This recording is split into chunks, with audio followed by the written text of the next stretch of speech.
A very good morning to all my dear viewers. Welcome to my YouTube channel. This is Arun Reddy here.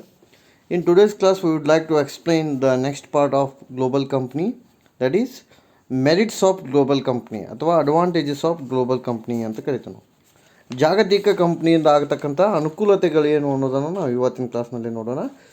So with the help of global company, the first advantage is more sales revenue ಅಂತ ಕರಿತೀವಿ ನಾವು. More revenue, in simple word we can say the first advantage is more revenue, ಹೆಚ್ಚು ಆದಾಯ ಅಂತ ಕರಿತೀವಿ ನಾವು. So global company, with the help of global company, they can start everywhere in all over the world so that they can capture the more market share. So it is very easy to them to earn the more revenue, isn't it? Because they capture all over the world. If they capture all over the world market share can be controlled by them, isn't it? That's why the biggest advantage of a global company is more revenue. ಇಷ್ಟು simple ಆಗಿ ನೆನ್ಪಿಟ್ಕೋರಿ. ಮುಖ್ಯವಾಗಿ ಜಾಗತಿಕ ಕಂಪ್ನಿಯಿಂದ ಆಗತಕ್ಕಂಥ ಅನುಕೂಲತೆ ಏನು ಅನ್ನೋದು ಹೆಚ್ಚು ಆದಾಯವನ್ನು ನಾವು ಗಳಿಸಬಹುದು. ಫಸ್ಟ್ ಪಾಯಿಂಟ್ ಹೆಂಗೆ ಬರಿಬೇಕ್ರಿ? ಮೋರ್ ರೆವಿನ್ಯೂ, ಹೆಚ್ಚು ಆದಾಯವನ್ನು ನಾವು ಗಳಿಸ್ಬೋದು.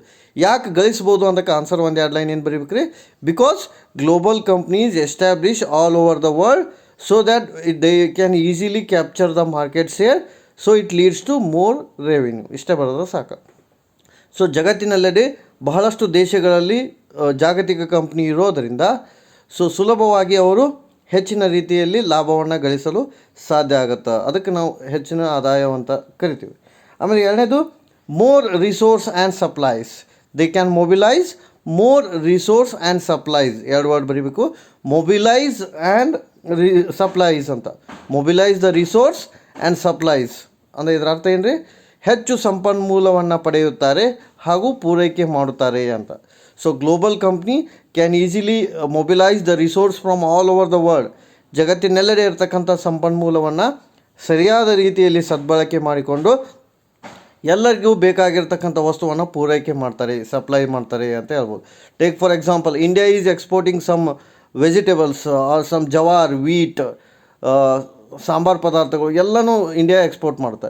Take for example Gulf countries ನಾವು ಎಕ್ಸಾಂಪಲ್ ತೊಗೊಂತೀವಿ ಅಂದ್ರೆ the global company they can export the major petroleum products or a gold. ಈ ರೀತಿ ಅವರು ಕೂಡ ಏನು ಮಾಡ್ತಿರ್ತಾರೆ? ಎಕ್ಸ್ಪೋರ್ಟ್ ಮಾಡ್ತಿರ್ತಾರೆ, ರಫ್ತನ್ನು ಮಾಡ್ತಿರ್ತಾರೆ. ಸೊ ಹಾಗಾಗಿ ಅಡ್ವಾಂಟೇಜ್ ಏನು ಅಂದರೆ ಗ್ಲೋಬಲ್ ಕಂಪ್ನಿದು ಸಂಪನ್ಮೂಲವನ್ನು ಪಡ್ಕೋತಾರೆ. ಜಗತ್ತಿನೆಲ್ಲೆಡೆ ಇರತಕ್ಕಂಥ ಸಂಪನ್ಮೂಲವನ್ನು ಅವರು ಪಡ್ಕೋತಾರೆ. Resource mobilisation can be made by the global company. ಆಮೇಲೆ ಅದನ್ನು ಸಪ್ಲೈ ಮಾಡ್ತಾರೆ ಅವ್ರಿಗೆ all over the world. They can supply all over the world. Export ಅಂತ ಕರಿತೀವಿ ನಾವು. ಥ್ರೂ ದ ಎಕ್ಸ್ಪೋರ್ಟ್ WTO ಬಂದಿರೋದ್ರಿಂದ, ವರ್ಲ್ಡ್ ಟ್ರೇಡ್ ಆರ್ಗನೈಸೇಷನ್ ಬಂದಿರೋದ್ರಿಂದ ಜಗತ್ತಿನೆಲ್ಲೆಡೆ ಇರತಕ್ಕಂಥ ಗ್ಲೋಬಲ್ ಕಂಪ್ನಿಗಳು ಎಲ್ಲ ಕಡೆ ತಮ್ಮ ವಸ್ತುವನ್ನು ಅಥವಾ ಸೇವೆಯನ್ನು ಏನು ಮಾಡ್ಬೋದು ರೀ? ರಫ್ತು ಮಾಡ್ಬೋದು ಅಂತ ಹೇಳ್ಬೋದು. ಅದು ಅಡ್ವಾಂಟೇಜ್. ಆಮೇಲೆ healthy competition can be possible. So the next advantage of a global companies, healthy competition among the companies can be possible. ಅಂದರೆ ಏನು ರೀ? ಪರಿಣಾಮಕಾರಿಯಾದಂಥ ಪೈಪೋಟಿ, ಒಂದು ಆರೋಗ್ಯಕರವಾದಂಥ ಪೈಪೋಟಿ ಎದುರಿಸಬಹುದು ಅಂತ. ಆರೋಗ್ಯಕರವಾದ ಪೈಪೋಟಿ ಅಂದರೆ ಏನು? ಹೆಲ್ದಿ ಕಾಂಪಿಟೇಷನ್ ಅಂದರೆ ಏನು? So many companies compete with each other in all over the world. So global company ಬಂದಿರೋದ್ರಿಂದ ಒಂದಕ್ಕಿಂತ ಇನ್ನೊಂದು ಕಂಪ್ನಿ ತಮ್ಮ ನಡುವೆ ಏನು ಮಾಡ್ಬೋದು ರೀ? ಪೈಪೋಟಿಯನ್ನು ಮಾಡಲಿಕ್ಕೆ ಇದು ಉಪಯೋಗ ಆಗುತ್ತೆ. ಅಂದ್ರೆ ಪೈಪೋಟಿ ಮಾಡೋದ್ರಿಂದ ಏನು ಅಡ್ವಾಂಟೇಜ್ ಆಗುತ್ತೆ ಹೇಳ್ರಿ? Qualitative product can be possible. ಅಂದರೆ ಪರಿಣಾಮಕಾರಿಯಾದ ಗುಣಮಟ್ಟದ ಸರಕುಗಳನ್ನು ಅವರು ಉತ್ಪಾದನೆ ಮಾಡೋದು ಸಾಧ್ಯ ಆಗತ್ತೆ ಅಂತ. ಆಮೇಲೆ better standard of living of a people is also possible. So the next advantage of a global company is better standard of living is also possible. ಅಂದರೆ ಉತ್ತಮವಾದಂಥ ಜೀವನವನ್ನು ಮಟ್ಟವನ್ನು ಮಾಡ್ಬೋದು. ಯಾರ್ರಿ? ಗ್ರಾಹಕರು, customer all over the world. So in all over the world customer can make better standard of living because of global company ಅಂತ ನಾವಲ್ಲಿ ಹೇಳ್ಬೋದು. ಸೊ ಗ್ಲೋಬಲ್ ಕಂಪ್ನಿ ಬಂದಿರೋದ್ರಿಂದ, ಉತ್ತಮವಾದಂಥ ಸರಕು ಬಂದಿರೋದ್ರಿಂದ ಅವ್ರ ಸ್ಟ್ಯಾಂಡರ್ಡ್ ಆಫ್ ಲಿವಿಂಗ್ ಏನಾಗುತ್ತೆ? ಹೈ ಆಗುತ್ತೆ. So the next advantage is more employment opportunity ಅಂತ ಹೇಳ್ಬೋದು ನಾವು. ಹೆಚ್ಚು ಉದ್ಯೋಗ ಸೃಷ್ಟಿ ಆಗುತ್ತದೆ ಅಂತ. ಮುಂದಿನ ಅನುಕೂಲತೆ ಏನಪ್ಪ ಅಂದರೆ ಗ್ಲೋಬಲ್ ಕಂಪ್ನಿಯಿಂದ more employment opportunity. What it means more employment opportunity? It can start their operation all over the world. So it leads to more employment. ಹೆಚ್ಚಿನ ಉದ್ಯೋಗವನ್ನು ಅದು ಸೃಷ್ಟಿ ಮಾಡಲಿಕ್ಕೆ ಕಾರಣ ಆಗುತ್ತೆ. ಈಗ ಫಾರ್ ಎಕ್ಸಾಂಪಲ್ ಕೆಲವೊಂದಿಷ್ಟು ಕಂಪ್ನಿಗಳಿರ್ತಾವೆ, ಅವರು all over the world start ಮಾಡಿರೋದ್ರಿಂದ you can imagine the employment opportunity they can create lakhs together ಜನ ಅಲ್ಲಿ ಕೆಲಸ ಮಾಡ್ತಿರ್ತಾರೆ. ಈಗ ಫಾರ್ ಎಕ್ಸಾಂಪಲ್ ಇನ್ಫೋಸಿಸ್ ಕಂಪ್ನಿ ಒಂದೇ ತೊಗೊಂಡ್ರೆ ನೀವು 2-3 ಲಕ್ಷ ಜನ ಕೆಲಸ ಮಾಡ್ತಾರೆ ಇಂಡಿಯಾದಲ್ಲಿ ಅಷ್ಟೇ ನಾ ಹೇಳ್ತಾ ಇರೋದು.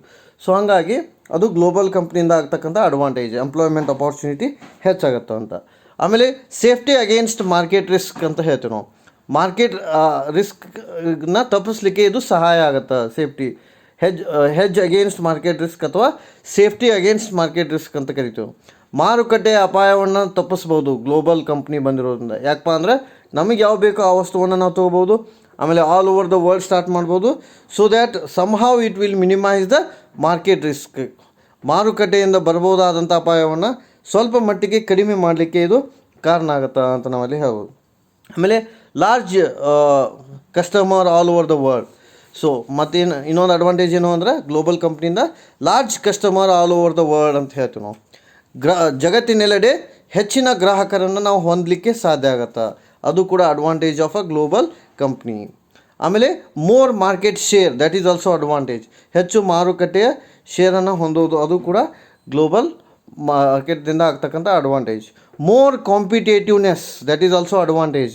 ಮೋರ್ ಕಾಂಪಿಟೇಟಿವ್ನೆಸ್ ಅಂದ್ರೆ ಏನು ರೀ?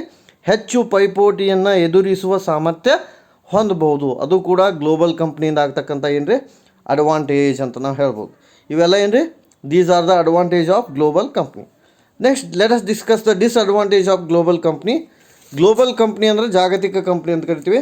ಸೊ ಜಾಗತಿಕ ಕಂಪ್ನಿಯಿಂದ ಆಗ್ತಕ್ಕಂಥ ಅನಾನುಕೂಲತೆ ಏನು ಅಂದರೆ, first thing is there is a different cultures followed by the customer in all over the world. So culture barrier ಬರೋ ಸಾಧ್ಯತೆ ಐತೆ. ಫಸ್ಟ್ ಡಿಸ್ಅಡ್ವಾಂಟೇಜ್ ಏನು ರೀ, ಕಲ್ಚರಲ್ ಬ್ಯಾರಿಯರ್ ಅಥವಾ difficult to adjust the different culture ಅಂತ ಬರಿಬೋದು ನಾವು. Difficult to adjust the different culture ಅಂದರೆ ಇದರ ಅರ್ಥ ಏನು ರೀ, ಜಗತ್ತಿನಲ್ಲೆಡೆ ಇರ್ತಕ್ಕಂಥ ವ್ಯಕ್ತಿಗಳ ಮನೋಭಾವನೆ, ಆ ವ್ಯಕ್ತಿಗಳ ಆಚರಣೆ, ಅವರ ಜೀವನ ಮಟ್ಟ ಎಲ್ಲ ಬೇರೆ ಬೇರೆ ಆಗಿರುತ್ತೆ. ಹಾಗಾಗಿ ನಾವು ಗ್ಲೋಬಲ್ ಕಂಪ್ನಿ ಇರೋದರಿಂದ ಬೇರೆ ಬೇರೆ ಜನರ ಮನಸ್ಥಿತಿಯನ್ನು ತಿಳಿದುಕೊಂಡು ಆ ರೀತಿ ವಸ್ತುವನ್ನು ಏನು ಮಾಡಬೇಕು ರೀ, ಅಲ್ಲಿ ಉತ್ಪಾದನೆ ಮಾಡಬೇಕು.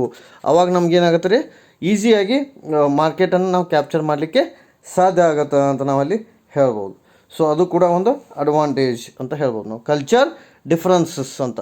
What is the disadvantage of a global company? Culture differences ಅಂದರೆ ಬೇರೆ ಬೇರೆ ರೀತಿಯಾದಂಥ ಕಲ್ಚರ್ ಇರೋದರಿಂದ ಅಲ್ಲಿ ನಾವು ಅಡ್ಜಸ್ಟ್ ಮಾಡಲಿಕ್ಕೆ ಡಿಫಿಕಲ್ಟ್ ಆಗುತ್ತೆ ಅಂತ. ಆಮೇಲೆ sometimes it is difficult to exchange of a currency exchange ಮಾಡ್ಕೊಳ್ಳೋದು ಕೂಡ ನಮಗೆ ತೊಂದರೆ ಆಗುತ್ತೆ. That is depend upon our export and import. Sometimes ನಾವು ಎಕ್ಸ್ಪೋರ್ಟ್ ಜಾಸ್ತಿ ಮಾಡ್ತಿರ್ತೀವಿ, ಇಂಪೋರ್ಟ್ ಕಮ್ಮಿ ಮಾಡ್ಕೊತಿರ್ತೀವಿ. ಸಮ್ ಟೈಮ್ಸ್ ಇಂಪೋರ್ಟ್ ಹೆಚ್ಚು ಮಾಡ್ಕೊತಿರ್ತೀವಿ. ಆವಾಗ ಕೂಡ ಗ್ಲೋಬಲ್ ಕಂಪ್ನಿಯಿಂದ ನಮ್ಗೆ ತೊಂದರೆ ಬರ್ಬೋದು. ಯಾಕಂದರೆ ಎಕ್ಸ್ಪೋರ್ಟ್ ಇಂಪೋರ್ಟ್ ಎರಡೂ ಬ್ಯಾಲೆನ್ಸ್ ಮಾಡಬೇಕು. ಆಮೇಲೆ it is difficult to follow the rules and regulation of different countries. Regulations ಅಂತ, ನಿಯಮಗಳು ಅಂತ. ಸೊ ಗ್ಲೋಬಲ್ ಕಂಪ್ನಿ ಡಿಸ್ಅಡ್ವಾಂಟೇಜ್ ಏನು ಅಂದರೆ, ಬೇರೆ ಬೇರೆ ದೇಶದವರು ಬೇರೆ ಬೇರೆ ರೀತಿಯಾದಂಥ ನಿಯಮಗಳನ್ನ ಹಾಕಿರ್ತಾರೆ. ಆ ನಿಯಮಗಳನ್ನು ನಾವು ಫಾಲೋ ಮಾಡೋದು ಡಿಫಿಕಲ್ಟ್ ಆಗುತ್ತೆ. Take for example, tax structure of all country is not same. ಕೆಲವೊಂದು ದೇಶದಾಗ ನೀವು ಬಿಸ್ನೆಸ್ ಮಾಡ್ಬೇಕಂದ್ರೆ 40% ಟ್ಯಾಕ್ಸ್ ಕೊಡಬೇಕು, ಕೆಲವೊಂದ್ರಾಗ 50% ಕೊಡಬೇಕು, ಕೆಲವೊಂದ್ರಾಗ 35% ಕೊಡಬೇಕು. ಈ ರೀತಿ ಬೇರೆ ಬೇರೆ ರೀತಿಯಾದಂಥ ಟ್ಯಾಕ್ಸ್ನ ನೀವು ಸ್ಟ್ರಕ್ಚರನ್ನು ನೀವು ಕೊಡಬೇಕಾಗುತ್ತೆ. ಹಾಗಾಗಿ ಅದು ಕೂಡ ಡಿಫಿಕಲ್ಟ್ ಅಂತ ನಾವಲ್ಲಿ ಹೇಳ್ಬೋದು.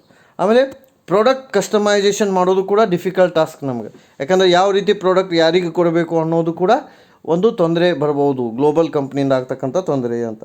ಆಮೇಲೆ shipping custom duties of different countries not same. ಹಾಗಾಗಿ ಕೆಲವೊಂದು ಸಲ ಡ್ಯೂಟಿ ಹೆಚ್ಚಿಗೆ ಚಾರ್ಜ್ ಮಾಡ್ತಾರೆ ಕೆಲವೊಂದು ದೇಶದವರು ಕಸ್ಟಮ್ ಡ್ಯೂಟಿನ ಕಡಿಮೆ ಚಾರ್ಜ್ ಮಾಡ್ತಾರೆ. ಕೆಲವೊಂದು ದೇಶದವ್ರು ನಮ್ಮ ಗೂಡ್ಸ್ ಅಲೋವೇ ಮಾಡೋಂಗಿಲ್ಲ. ಹಾಗಾಗಿ ಅದು ಕೂಡ ಡಿಫಿಕಲ್ಟ್ ಗ್ಲೋಬಲ್ ಕಂಪ್ನಿ ಒಳಗೆ. Some country is not allowed to take the goods of some other country. ಹಾಗಾಗಿ ಬ್ಯಾನ್ ಮಾಡಿರ್ತಾರೆ ಅವರು. ಆ ಸಂದರ್ಭದಲ್ಲಿ ಗ್ಲೋಬಲ್ ಕಂಪ್ನಿ ಅಂತಂದ್ರೆ ಅದು ಕೂಡ ನಮಗೆ ಡಿಸ್ಅಡ್ವಾಂಟೇಜ್ ಆಗ್ಬೋದು. And the biggest disadvantage is language differentials. ಅಂದ್ರೆ ನಾವು ಭಾಷೆ ಬೇರೆ ಬೇರೆ ರೀತಿಯಾಗಿ ಉಪಯೋಗಿಸ್ತಾರೆ ಜಗತ್ತಿನಲ್ಲಿ. ಹಾಗಾಗಿ ಅದು ಕೂಡ ನಮಗೆ ಡಿಫಿಕಲ್ಟ್ ಆಗ್ಬೋದು. ಡಿಫಿಕಲ್ಟ್ ಕಮ್ಯುನಿಕೇಷನ್ ಅನ್ನಂಗೆ. ಲ್ಯಾಂಗ್ವೇಜ್ ಬ್ಯಾರಿಯರ್ ಅಂದರೆ ಏನು ರೀ, ಕಮ್ಯುನಿಕೇಷನ್ ಪ್ರಾಬ್ಲಮ್.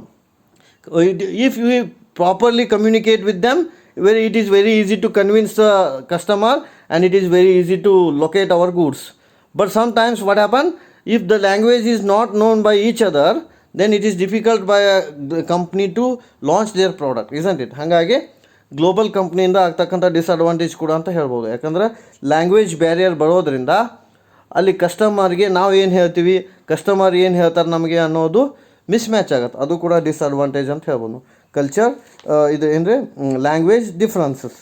ಆಮೇಲೆ service expect by the customer, that is a difficult task.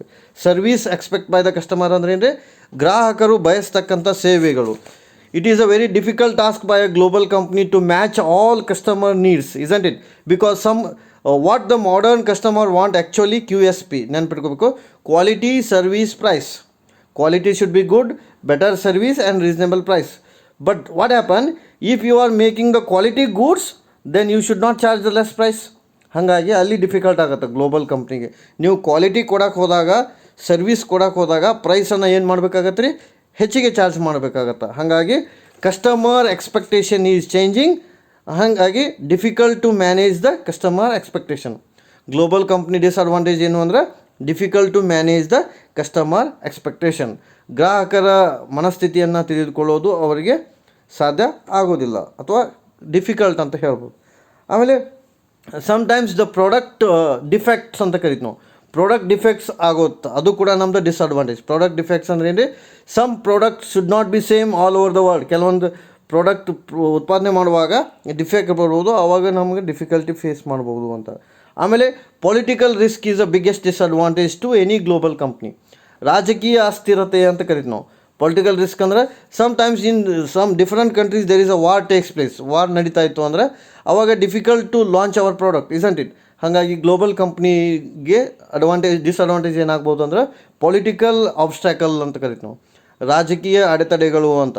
Sometimes political conditions is favourable, then the company is good. If sometimes political condition is unfavorable, then whatever may be your product, they will not supposed to take it, isn't it? ಹಾಗಾಗಿ political barrier ಕೂಡ ಒಂದು ತೊಂದರೆ ಅಂತ ನಾವಲ್ಲಿ ಹೇಳ್ಬೋದು. Then economic risk is also another barrier. Economic risk ಅಂದರೆ ಅಂದರೆ ಆರ್ಥಿಕ ಅಸ್ಥಿರತೆ, ಆರ್ಥಿಕ ಅಪಾಯ ಅಂತ ಕರಿತೀವಿ. ಎಕನಾಮಿಕ್ ರಿಸ್ಕ್ ಅಂದರೆ ಏನು? This is a very important point. Say global company can launch the product all over the world, but you have to understand that in all over the world every country is not having a same economic situation. Some countries having a good economic situation, some countries having a moderate economic situation, and some companies having a low economic situation.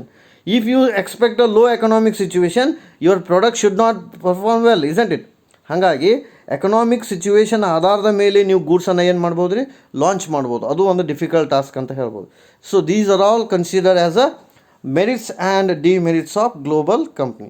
Please note down the points which I have explained by word. So kindly see the video. Thanks for watching my video.